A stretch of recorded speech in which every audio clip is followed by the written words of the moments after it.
আমি পুলিশের কাছে গেলাম, পুলিশ প্রথম আমাকে ফিরিয়ে দিল, বললো আপনি জিডি করলে কি আপনার ছেলে ফিরে আসবে? আমি বললাম স্যার এটা কেমন কথা বললেন? আমার ভাই আর আমি ফিরে চলে গেলাম। রাস্তা থেকে আসে যাওয়ার পরে আমাকে সেনাবাহিনী ফোন দিল, বললো আপু আপনি কোথায়?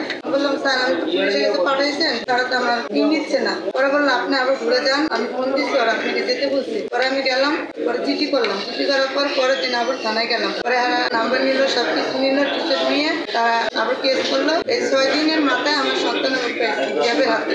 তারা অভিযান চালাইতেছে, বলতেছে দেখতেছি বলতে বলতে 6 দিন কাটাই দিচ্ছে। ও দাদা আমার ফোন দিয়ে বলতেছে আপনি টাকা দিবেন না। আমার সন্তানের যে ফোন করে বলতেছে তার আম্মুরা বল যে টাকা দিতে, নাহলে তোরা মেরে ফেলাম। আমার সন্তান বলে আম্মু ও তো আমার বেঁচে ফেলাইতেছে। আর আমি বলছি ভাইয়া আপনি আমার বোন ডাকছেন, আপনার আমি ভাই ডাকছি, আপনি আমার রিকোয়েস্ট আমার সন্তানটা আপনার কাছে রাখেন, আমি আপনাকে টাকা দিব। এ বলে আমি 5 দিন পর্যন্ত রাখছি।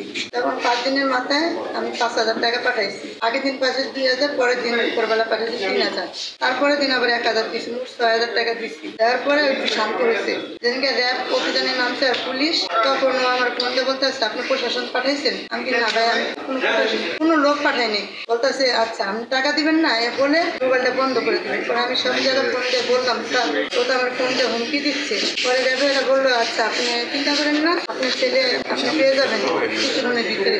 ও বললে ফোনটা কাটিয়ে দেওয়া, সে আধা ঘন্টার পর নিয়ে ঘন্টা পর আমাদের খবর আসছে র্যাবেরা আমার সন্তান উদ্ধার করেছে। আমি র্যাবের অনেক কৃতজ্ঞ।